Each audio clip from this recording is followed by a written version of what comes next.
give out. I let love,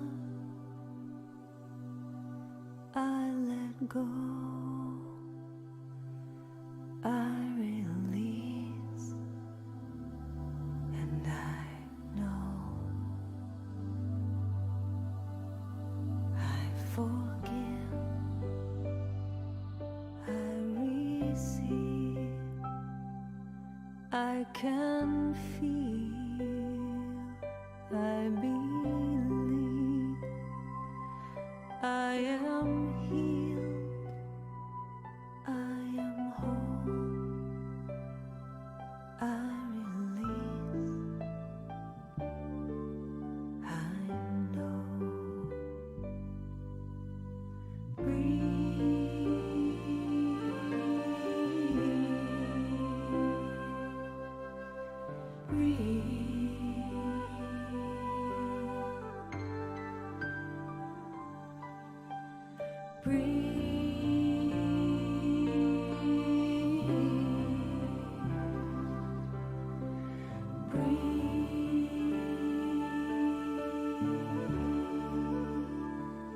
No need to push, no need to try, no need to worry or question why.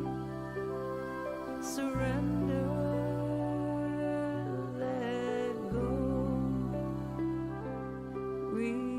release, and know.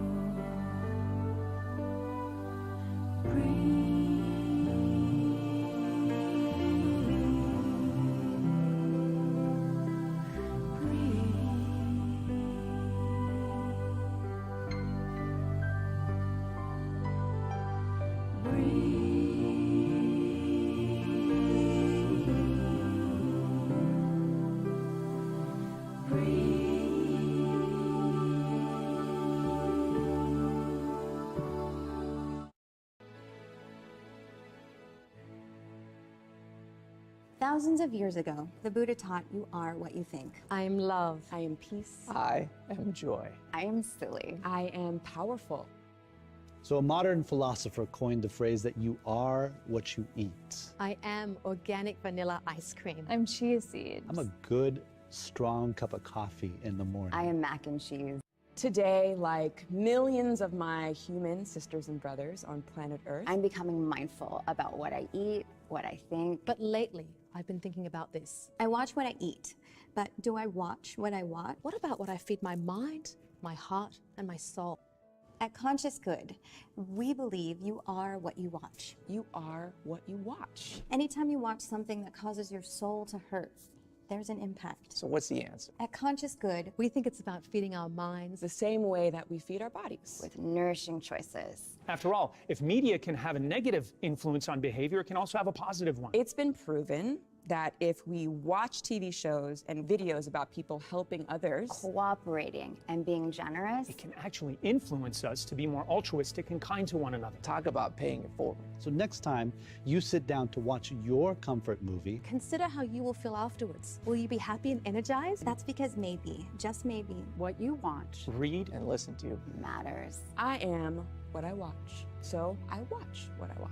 I am nourished. I am inspired. I am enlightened. I am a celebration. I am conscious. I am conscious. I am conscious. I am good. I am good. I am good. We. We We We are. We are. We are. We are conscious good.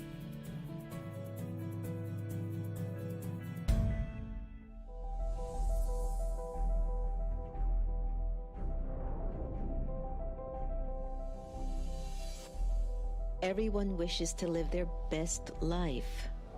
We experiment with various ways to achieve that, whether it is through study, competing, finding a partner, working hard, or admiring someone who inspires you.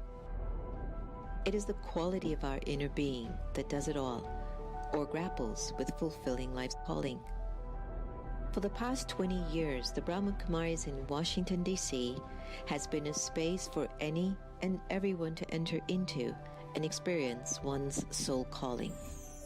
From 1997, the center opened in an old rickety house on Georgia Avenue in Silver Spring, Maryland, where cars and trucks that passed by would shake the space. But when you were inside, it was a peaceful and powerful sanctuary for all who visited. Since then, over 2,500 events, 17 city and nationwide initiatives, 21 awards, 2 meditation museums have served youths, senior citizens, entrepreneurs, scientists, authors, women, interfaith, the disabled, environment, small businesses, arts seekers, and even leaders. Millions of lives have been served, either through social media, the popular America Meditating radio show, or through exhibitions, lectures, partnerships, and programs held in the meditation museums and centers. We look at 20 years of service as a continued journey of love, courage, wisdom, and determination with friends from diverse backgrounds and thought, who believe a better world is possible when we make ourselves better human beings. Meditation is an important tool that helps us to gain greater clarity, insights, and inner power so we can make healthy choices and amplify our capacity to live a full life. In times of great anxiety, insecurity, and fear, meditation is an essential practice for everyone to gain stability and inner strength. Just look at what a few dedicated, purposeful, and kind group of committed people have been able to achieve in 20 years. Thanks to everyone who have supported us along the way. And thanks in advance to those who believe in our work and power of intent. Brahma Kumaris Meditation Museums, where peace is inside.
It's Karen Drucker coming to you from San Francisco, California, and I am here to say that I love watching The Next Normal with Sister Jenna.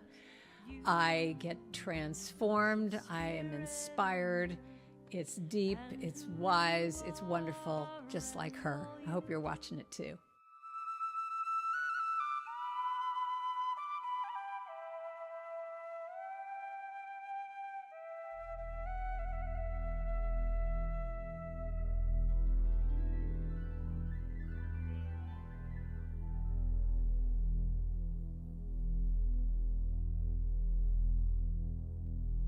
If love were a bird, I would stroke her bright feathers.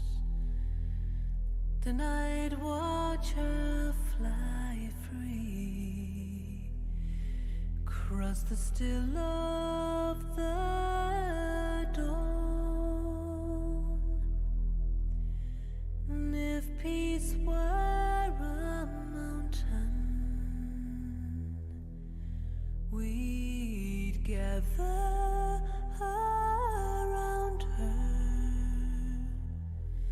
to bathe in her silence, her power, her call. If wisdom could sing or whisper his secrets, eternally teaching the ways of the free. In my mind I can see them, I hear them, and I feel them. For love, peace, and wisdom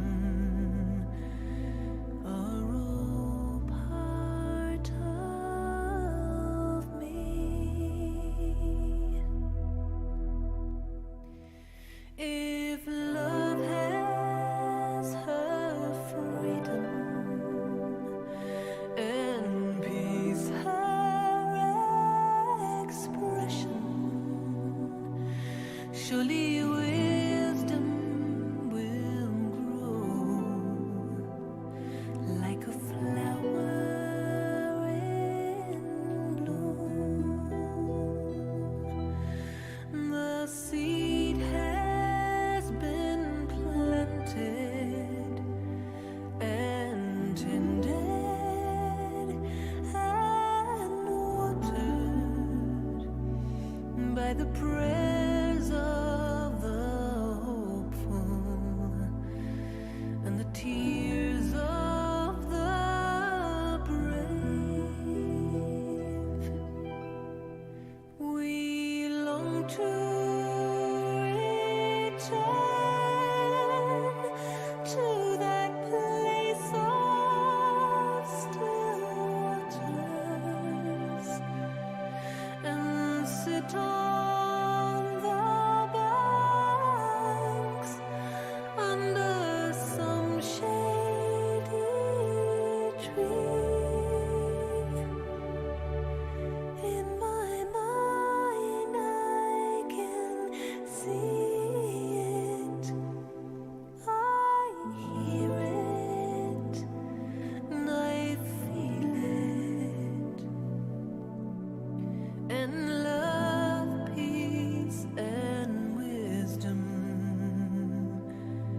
are all that we need. Some call me a dreamer, some will call me a seeker, one who follows the stars on a quest for the truth. But every believer holds a deep hidden memory of a time when the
are the three golden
Om Shanti, everyone. Welcome to your next normal.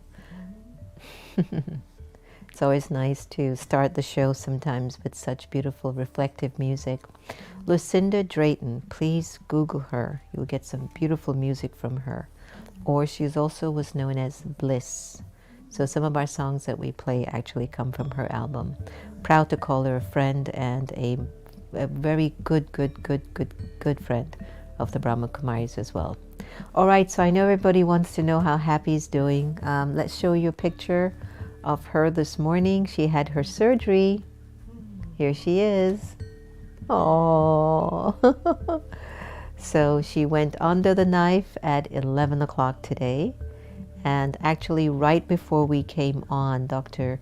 Jones had called from APA veterinarian who squeezed us in, everyone. It's not easy to find a veterinarian right now.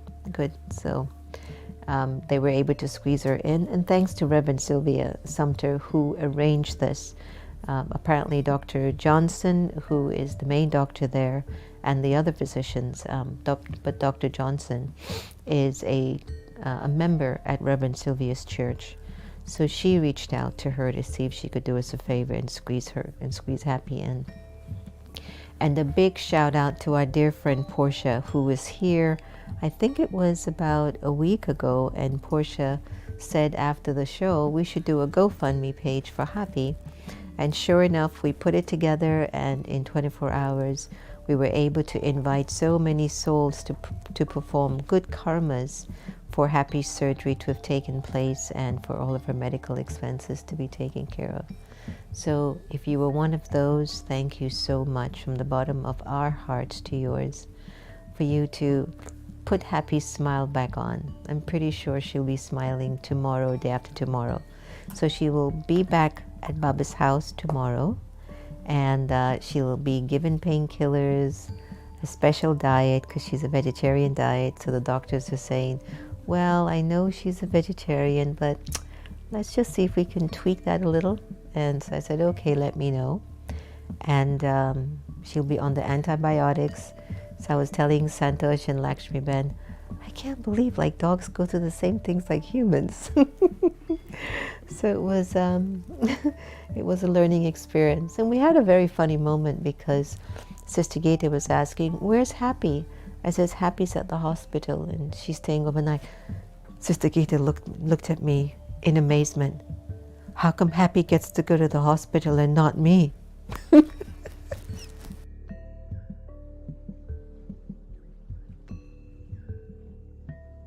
For me. So everybody in the house said to Sister Gita, out of all of us in the entire house, you're the healthiest person in this house. And she's like, but how does Happy get to go to the hospital and have surgery and not me? And we just had to look at Sister Gita with love and just say, because you are healthy.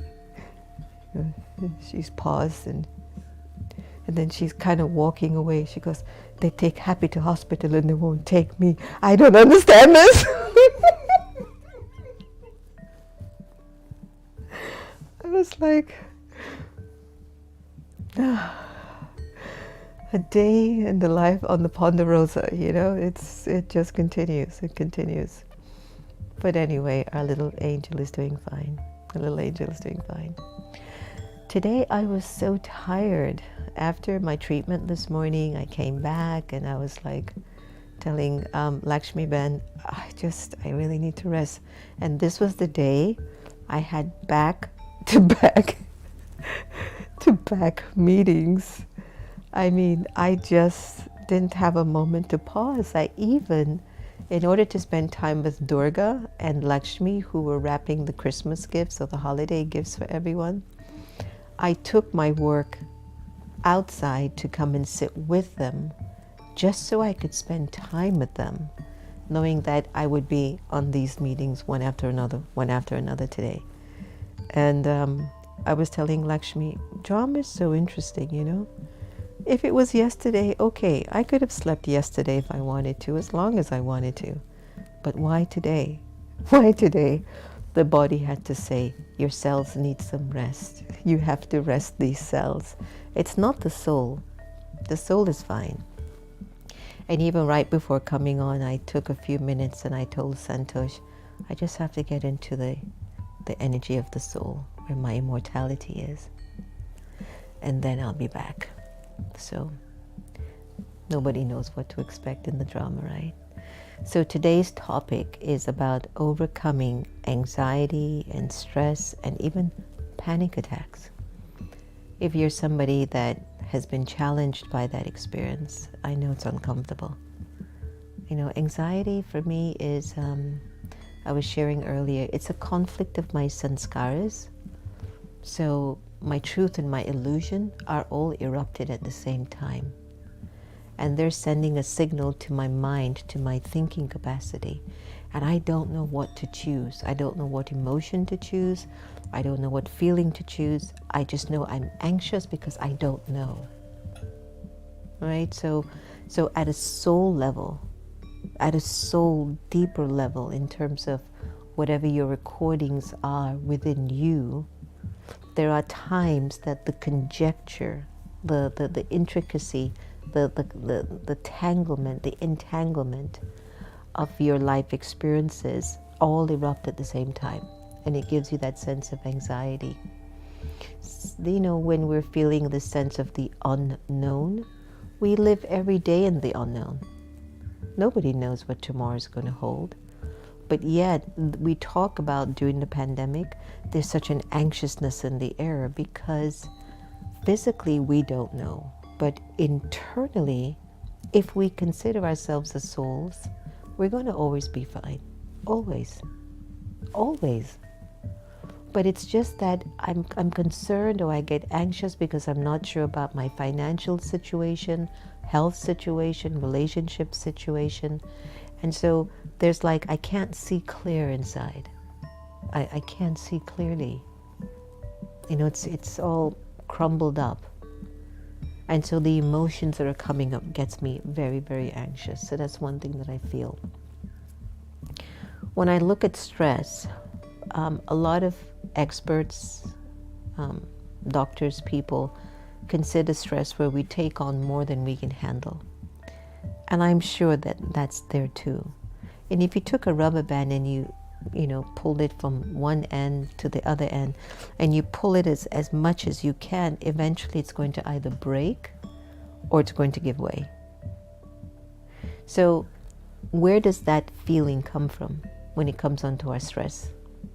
We have to be very, very mindful of that. So for me, and I'm sharing this with you to give it some thought, check for yourself.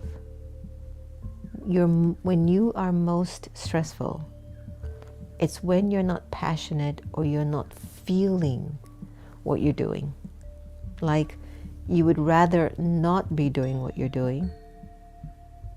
And somehow, some way, there's a split in your focus. There's a split in your presence. There's a split in you feeling one way and yet doing something else. And imagine that you're in a job you don't like. It's going to create stress. Why? Because your spirit is not being fed with the right feelings. It's not being fed with happiness. It's not being fed with peace. It's being fed with, I can't stand this job. I can't stand this manager. I hate this project. I hate going into traffic, which nobody's really doing anymore.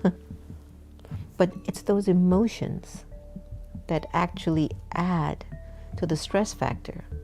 So when you sit with your doctor or your therapist and you tell them, you know, the kids keep screaming and yelling, I think my wife or my husband is having some issues, I can't handle my mother-in-law or my father-in-law, or I'm so stressed by the news. It's nothing to do with the outside.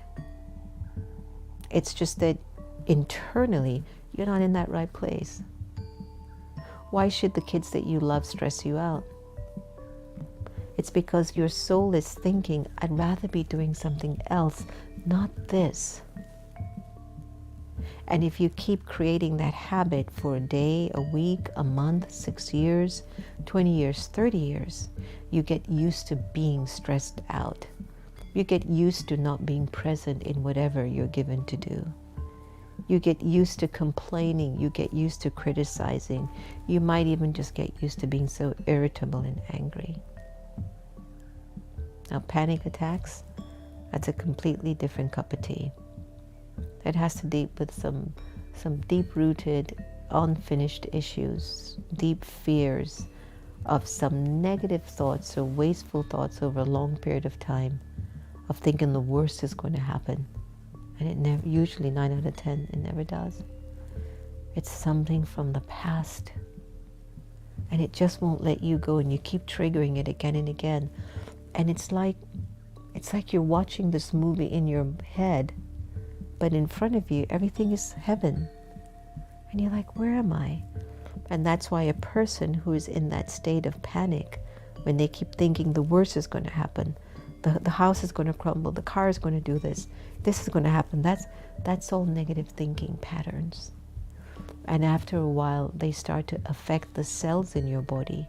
And the cells start to feel the message of your negative thoughts. Then it starts to affect your emotions. And then you naturally start to get a panic attack because you're like, wait, is this going to really happen? And you were actually the one that created that vibration. And that doesn't really happen. Things don't happen like that all the time. Of course, surprising things will come and go in all of our lives, all the time.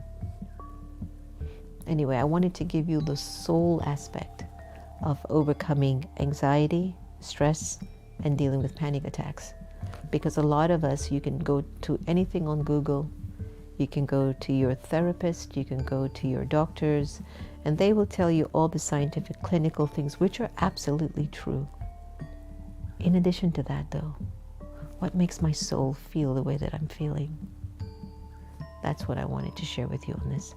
Our very good friend, Dr. Fujan Zain, who is a therapist and an extremely intelligent woman, shared a small aspect of what anxiety was, coming from her background of trauma and overcoming so many odds and becoming so well known in her field. Here she is, sharing with us a little bit about anxiety. Hello everyone, and hello Sister Jenna, and thank you for inviting me to talk about anxiety today. I'm going to categorize anxiety into 3 sections. First, biochemical anxiety. Anxiety is really a symptom, and it could also be a condition or an illness, such as generalized anxiety disorder, where we have heart palpitation, we get sweaty, we might get dizzy, we have shortness of breath, we might have a lot of fatigue, we won't be able to sleep, and we'll have insomnia. And a lot of people have those symptoms, and then sometimes it goes into being harder and harder for us and create anxiety attacks or panic attacks. With panic attacks, it feels like there's a lump in your throat and almost we're going to die. So we really think we're going to die, and some people go to the hospital and they're like, no, it's only anxiety, and they can calm down afterward.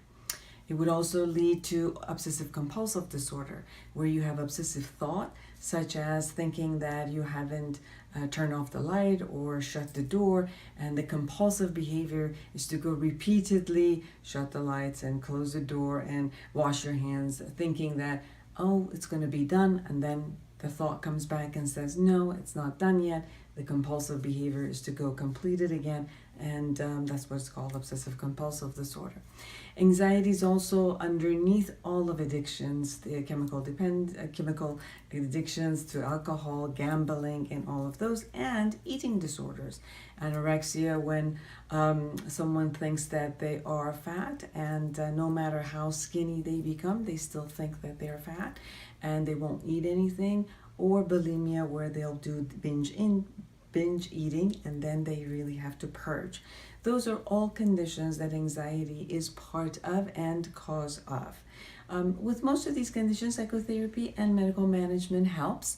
Medications for those anxiety help. Also, anxiety can be the underlying factor for a lot of the depression, which is rising every day. And sometimes anti-anxiety, antidepressants work for those types of conditions. The second type of anxiety is the existential ones, which every one of us experiences those. The first one is pretty much facing death, or waiting for death, or the concept of death and dying itself. The anxiety about making the right choice, the freedom of choice and responsibility.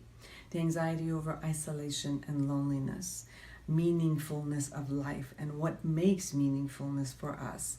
Those are the types of anxiety that follow us, especially the ones that we go from phase of life, from childhood to adulthood, to having children, to the first time we have a job, to going into retirement, becoming an empty nester. All of those phases of life, we have to grieve the concept of what we had before, shift to a new phase of life, and because that phase of life is unknown, we all face anxiety.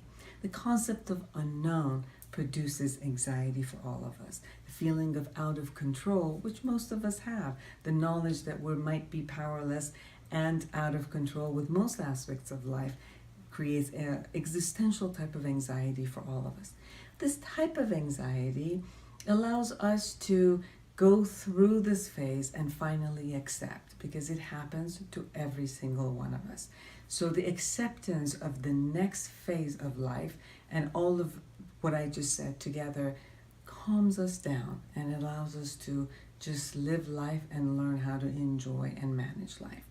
Now, the third type, which I call neurotic, which also has all of the phobias, the fear of a particular object or an animal or height or any of those, comes under neurotic.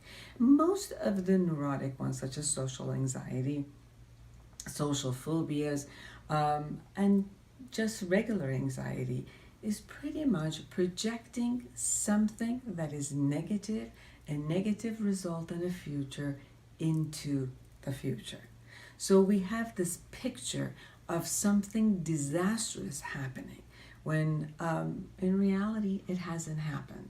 So we take something from our past that we have had a bad experience of, or somebody else had a bad experience of, and we watch them go through pain. We take that and project it into the future, thinking that that's exactly what's going to happen to us. So we pretty much scare ourselves all day long. So what can we do with that type of an anxiety? Psychotherapy helps. Most types of psychotherapy, such as cognitive behavioral, hypnotherapy, even neurofeedback, biofeedback, helps a lot. Meditation helps tremendously. Yoga helps a lot. And another type, which is awareness integration model, psychology model that I created, I look at the way we think, the way we feel, how we behave, and the impact that we have, and look at where all of these thinkings are coming from. Most of us learn how to think and bring all of those belief systems from our parents, from our society, community, and we keep those negative thoughts. And somehow we perceive these negative thoughts and belief systems about ourselves and the world and carry them with us.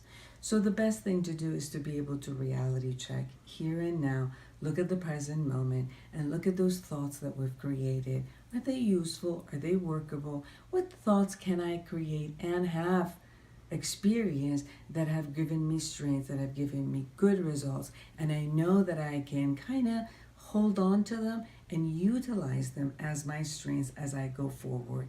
Where is it in my life that I've really have had skills, I've had tools that I've worked and created, and I can use those tools to look at the present moment and know that in the future I will also have those. Sometimes we look at exposure therapy, where I look at the future and say, what's the worst that could happen? And if I can handle all that can happen, the worst possible scenario, then from there on, I could handle anything that goes on. So these are the types of things we can do. Reality check about the future and see that it hasn't happened, and what are all the best scenarios that can happen. And I can start intending to the best scenario and move my actions toward creating the best scenario for anxiety.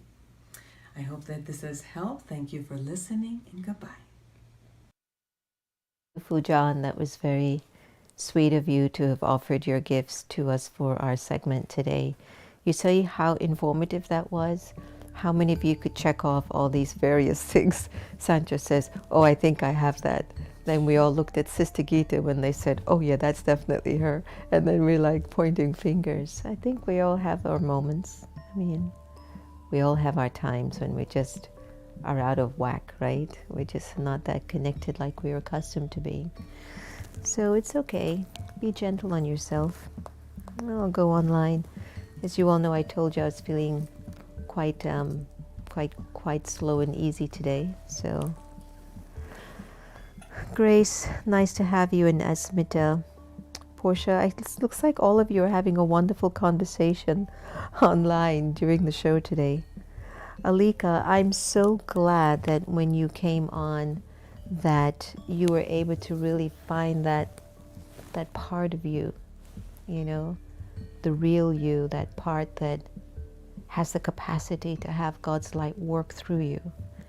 You know, every morning when you wake up, and this is for everyone out there, the first thought you have is you must check how you're feeling. Like, what's the personality that is awakened with you? And then the second thing is just ask God, how do you want to use me today? I'm open, I'm yours. And usually He'll bring by opportunities and situations and circumstances that you wouldn't have even been able to manifest. They'd be so special. They will have that something special in it. So, let's say we do have some anxiety to deal with. And let's say ever so often we have a panic attack. And let's just say that I might not be in that place in my life right now where I feel I'm supposed to be. So imagine how stress kind of plants itself wherever you are. So, okay, I'm in my apartment or my house, or I'm in a relationship, but I don't feel the joy. I don't feel present here. You're adding more stress. And the most important thing, which is what Dr. Fujan also said, accept where you are. Accept who you're with. Accept what you're going through. And then do the work. Sometimes the biggest mistake that we make is we deny ourselves what we really need to be giving ourselves, which is time, attention, care. You know, the hardest thing in life that I've discovered is to change one thought. I mean, you could have like 1,000,000 thoughts, great. But you know that one repetitious thought, that really one thought that is grounded itself in your personality, that just keeps going on, and it's so unhealthy for you? For the life of you, you don't know why you can't change it. It's so deep. And the reason why is you haven't accepted it. If you accept it, the next stage will be, well, now this is what I need to do to change, because I don't like that. So a lot of letting go is needed. Lots of letting go. Letting go of the way I feel about a person. Letting go about the way I see myself. Letting go about the expectations that I'm having for my own life, rather than being quiet enough to catch the vision of who I will be? What if I told you that your complete story is already pre-recorded in you? And if you turn to God's light, little by little, that story will start to unfold very beautifully. And the only reason why sometimes our beautiful story isn't evolving, it's because we're so trapped in our past, trapped in people, trapped in desires, trapped in our fears. So we put a big chunk of our soul energy into that, which is really not going to be my ultimate destination. It's almost like a commercial break. It's just, it slows things down. It can also become, to some extent, a waste of time. But every time you identify with the emotion and you recognize this isn't it, this anxiety and this fear and this pressure that I'm living with every day, it's not me, but I'm here because I've not been me for a long time. And then at that moment you go to Baba and you go, tell me,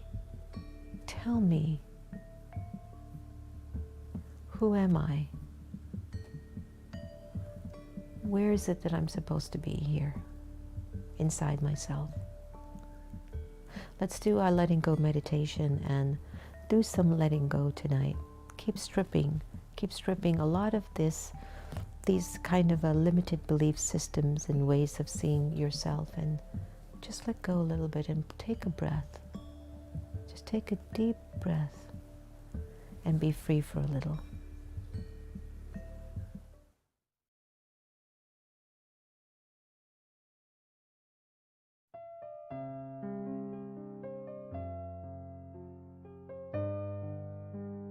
Om Shanti. The time that we choose to be aware doesn't necessarily require me to just sit and meditate. But even while I walk and move around, I can be in a meditative awareness, which is awareness of the soul, the original, eternal, imperishable being of light. For a little while, I'd like to invite you to be present, to be here, and to be now. Allow your mind to settle in the moment, to relax. This meditation is about awareness. It's about becoming aware of your original and eternal self. It's about connecting to your truth.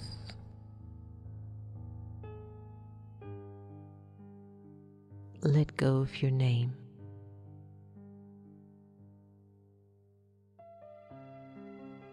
And observe yourself feeling nameless.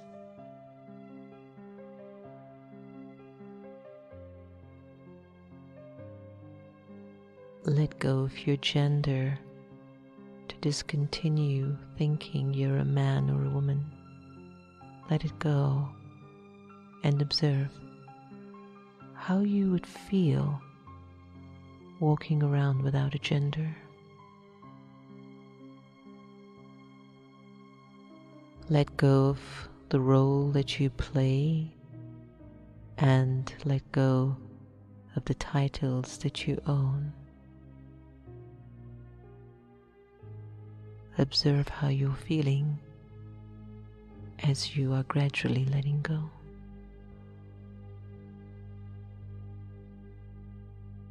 Let go of your religion and put it aside just for now.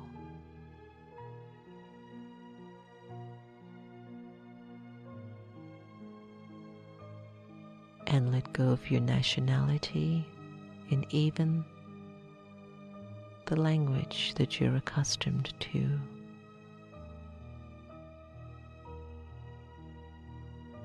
Imagine you have no name, gender, role, title, religion, nationality, or even a language.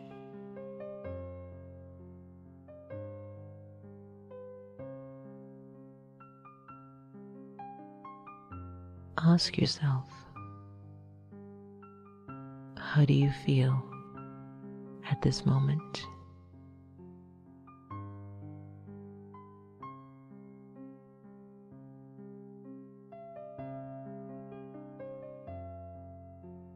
And in this feeling, who would think of you and who would you think of?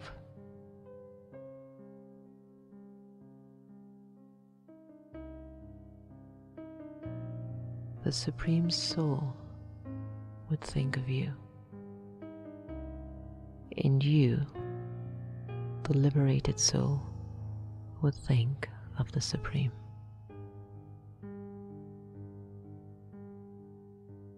In this state of absolute freedom, I am truly who I am.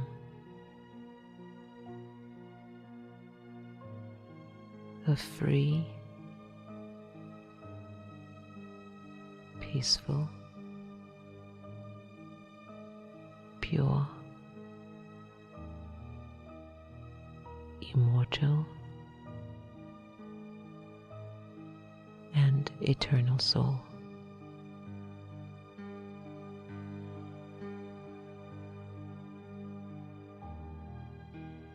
Allow yourself to just be absorbed in this awareness.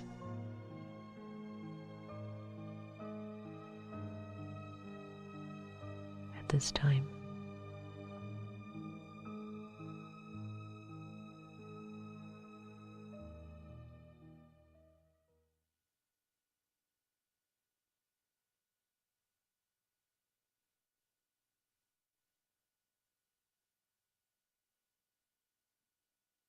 all right, everybody, did you like that? Welcome back, welcome back. That letting go frees you, doesn't it? Doesn't it give you this deep, deep, deep sense of realization? I know it does for me all the time, all the time. Okay, well, guess who's leaving us tomorrow? Sister Lakshmi is heading back to New Jersey. She's abandoning us. But anyway, she was so kind enough. Baba sent her for me, because every day I have to go and get my treatments in the mornings. So with love, she makes me orange juice.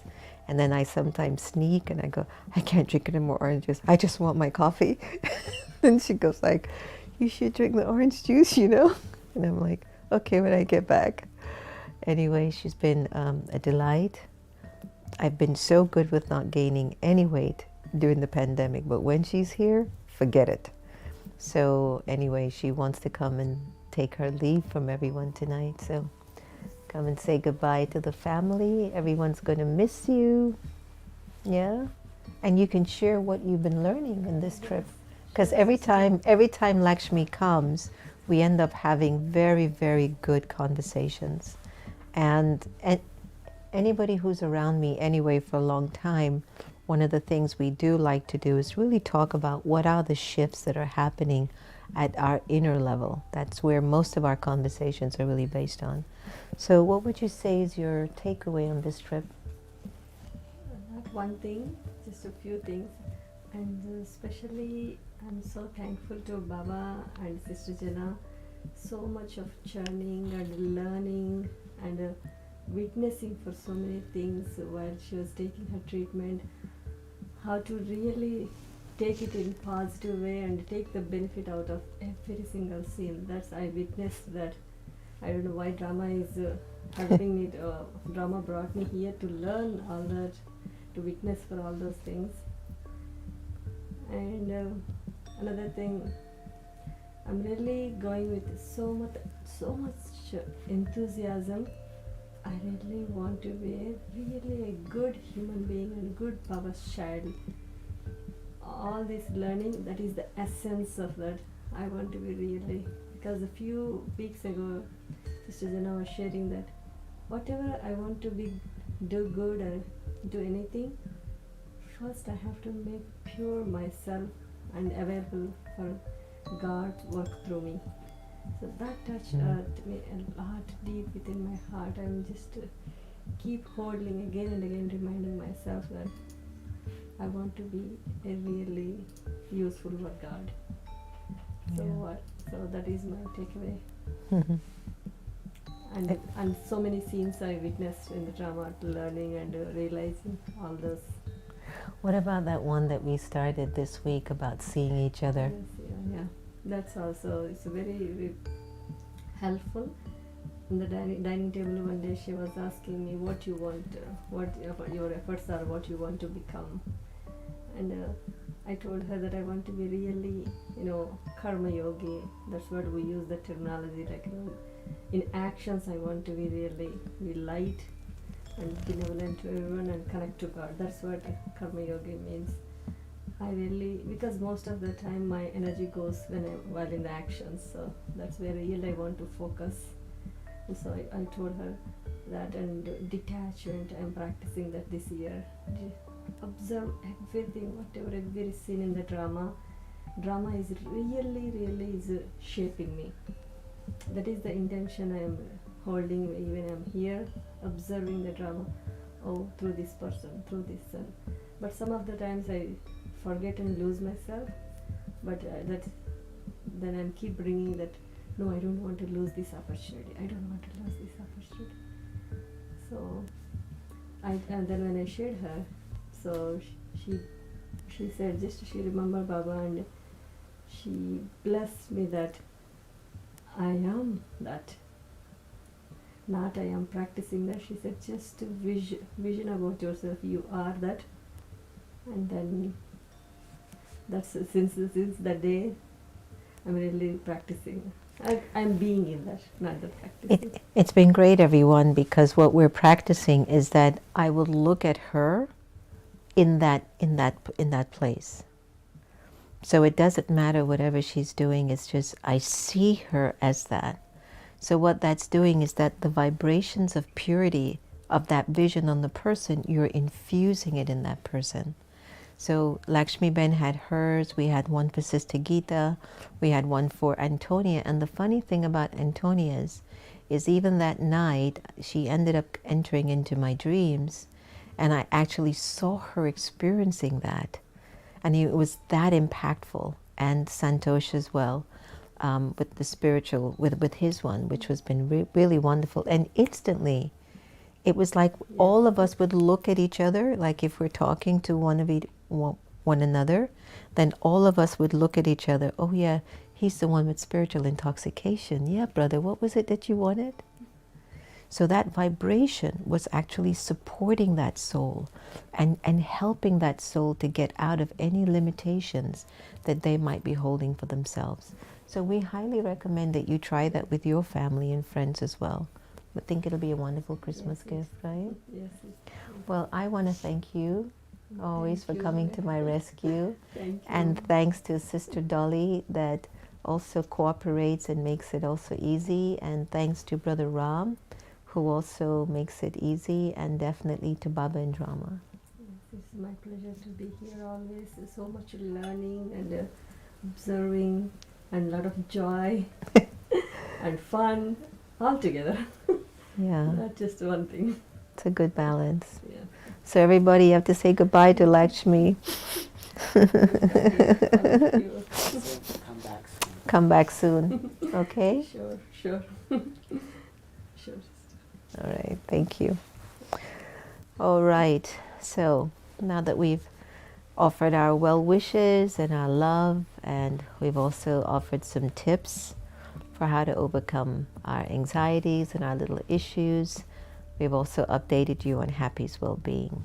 I think this might be a wonderful time to just go into a beautiful song and a beautiful meditation by Karen Drucker, Face of God, which is one of our favorite songs. And we'll end the show because I have to do an evening program in New York for Global Harmony House. So that starts in just about, I don't know, 15 minutes from now.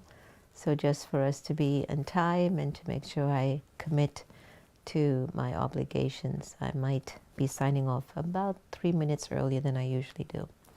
But anyway, let me give a shout out to everybody online. Jennifer Scotland, Portia Davidson, Diviani, Carly, Nancy, Asmita. Asmita, how's everybody doing? The Rally Show, Alika. All right, Nikki Dickey, lovely to have you. Wendy Cummins, wonderful. Denise, Praveen, Om Shanti, welcome to the clan. Samantha, MF, S. Watson, good to have you all. Praveen, nice to have you again. Let me see. Mary Kohler, beautiful to have you.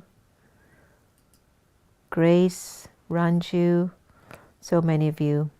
Lots of love to each and every one of you. And those, Louise Frost, Isabel De Santos, Wendy Ramdial from Trinidad and Tobago. Be careful out there. Sol Majorada, nice to have you. Roz, nice to have you from Hollywood, and so many others. Please remember, everyone, as we approach the holiday time, it's really a great time to really, get in touch with yourself, especially because we're still doing some inner work. So let us just try to, utilize this time of ours and do the work so that we can become emotionally much more resilient and definitely more balanced.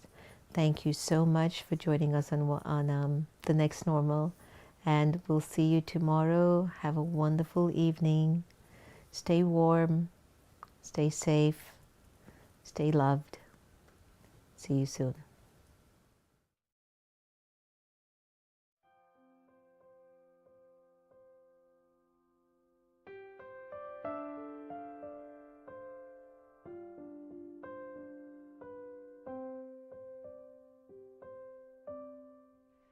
You are the face of God.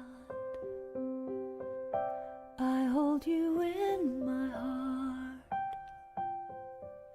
You are a part of me.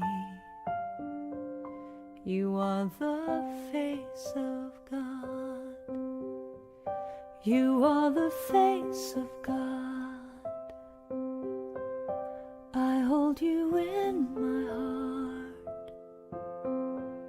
You are a part of me. You are the face of God.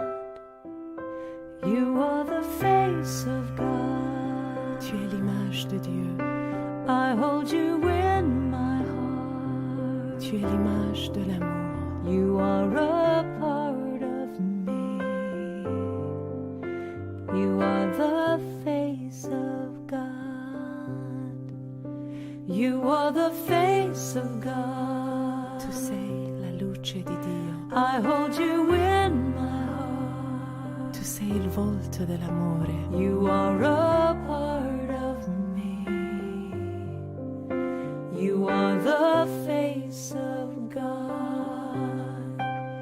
You are the face of love. You are the face of love. I hold you in my heart. My family, you are my family. You are the face of love, the face of love. You are the face of love, the face of love. I hold you in my heart, you in my heart. You are my family, you are my family. You are the face of love, the face of love. You are the face of God, the face of God. I hold you in my heart, you in my heart. You are a part of me, a part of me. You are the face of God, the face of God. You are the face of God. Eres la luz de Dios. I hold you in my heart. Eres la cara del amor. You are a